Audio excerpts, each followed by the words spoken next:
ebya full figure byosi birungi yandigobwa mu NRM. Bo bamemba ba palamenti gabeesibye basiba bikutuka tebamanyi kiddako. Kilabu emanyiddwa nga Happy Boys nayo mukwano gwange si birungi anti eno ekute omuliro n'ebengeya yonna. Faridah Nakazibwe naye mukuleetedde mwali nnyo kossa omukulu Bruno ke Vanessa byonna mwebiri. Gwe just wekumire ku Jika Media otambule n'okumanya. Gwatanaba kubanga subscribinga mukwano gwange genda maaso subscribing, likinga, commentinga tusobole okubanga ate tutambula ffenna. Butereevu sigenda kubanga ate mbalwisa nnyo munnange ntandise n'omukyala full figure.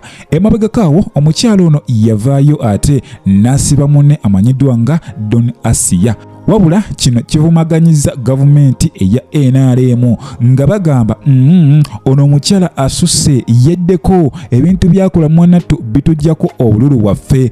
Munnange byebyo era essaawa yonna singa owulira omukyala full figure nga tali mu NRM teweebuuza. Ono nno emabegakaawo yavaayo neyewana nga ye wali presidential advisor n'alaga passport ze n'alaga buli kimu nga mwanattu amaanyi mangi ddala.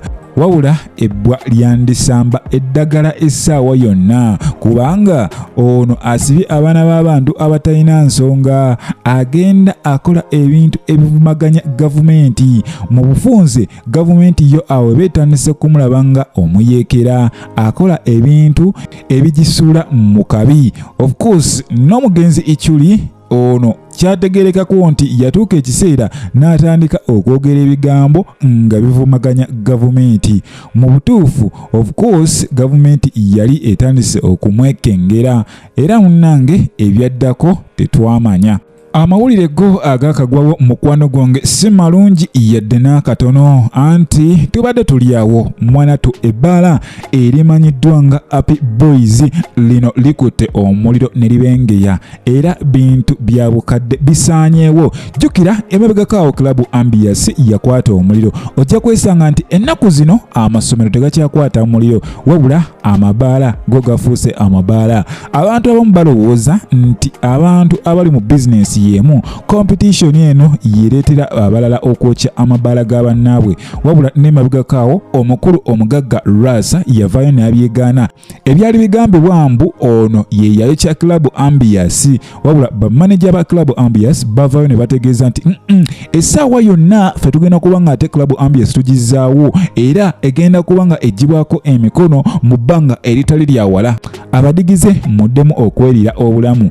Gwatamanyi Happy Boys ebbaala lino lisangibwawo Busega opposite Shell petrol station mwanattu awo wesangibwa. Eno nno wenjogera kati Matonga. Wabula mutulo bali erimu mukwano gwange waliwo akabenje Dekebusa kano nno nga kagudde wali mu Namutumba Town Council.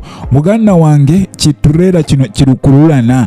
Mukwano gwange kino kiyingiridde abantu oluvannyuma Radleva okubulwa control mwanattu kiyingiridde stage kussa n'abantu ababeera ku nguudawo ku pavement nga bakola emirimu gyabwe. Tekikomyawo ne kiyingirira edduuka eribadde okumpi awo era nga kino kirese abantu nkuyanja mukwano gwange nga bafiiriddwa obulamu bwabwe. Abasinga bo basobodde okuba nga ate basurvivinga naye reports entuufu tezinaba kuba nga ate zifuluma eziraga abo abawonyeewo nabo abafiiriddwa obulamu bwabwe. Naye essaawa yonna poliisi egenda kuba nga ate etuwa ebivuddeyo eyo. Mutereevu eyo nno navuddeyo dda. Ye omukyala Faridah akoze kyamaanyi nnyo okulabika nga ate agatta omwami Bruno ke n'omukyala Vanessa. Emabegakaawo Vanessa ono abadde mu lwanguzi n'omukulu Bruno ke. Bano nno ng'ekiba kyankalanya kuvaayo kufulumya result za mwana DNA y'omwana Bruno ke yatabuka. Omukyala Vanessa n'avaayo n'ayogera lwatu nga Bruno ke mwanattu watamalako mu nsonga ziri ez'omu kisenge. Ekyo nakyo Bruno ke ne kimujjako nnyo wabula abantu abasinga balowooza nti omukyala Faridah Nakazibwe tagenda kuddamu kubanga ate involvinga mu issue zino wabula ono yagenze maaso n'akola ekintu eky'omulembe nnyo n'agatta bano ababiri wabula tekinnategereka bulungi oba bano baddiŋŋanye ebituufu wabula omukyala Faridah Nakazibwe agamba agenda kukola ekisoboka kyonna ng'omukyala omusiraamu ow'eddiini asobole okuba nga ate agatta bano ababiri. olw'ensonga balina okuza omwana mu famire eyeetongodde obulungi, omwana asobole okukula n'empisa ng'alaba ku taata we ne maama we. Munnange omukyala Faridah weebale nnyo.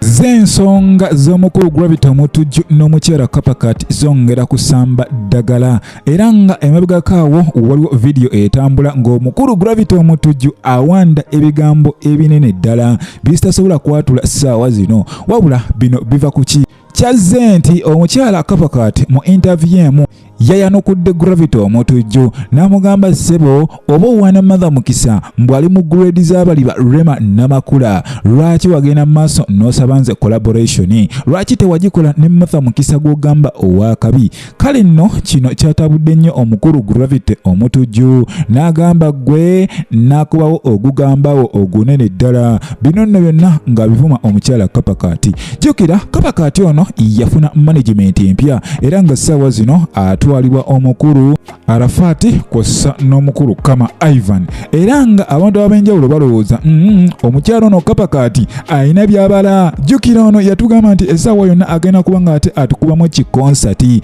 Of course woba nga olina kikonsati mukwano gwange kitegeeza olina okwekoomera mu mawulire. Emabegako awo Palaso twamulaba ne David Lutalo bye baakola baabikola, era amawulire go gabafaako nnyo ne gabateeka ku concentration. Kitegeeza bano ekyabwe kyayitamu, naye kakati Kapakati tetumanyi gye binaggwera ne Gravity Omutujju, oba baagala tukolerayo ki collaboration tetumanyi, naye nga dwo olutalo lukyagendera ddala maaso. Of course nja kuba nga nkutuusako buli kimu nga weki. Nyongera okujjukiza mukwano gwange nti oli ku Jika Media, ensibuko y'amawulire. Munnange wetweyongerayo bo bammemba ba Parliament mwanattu bye basiba bye bikutuuka.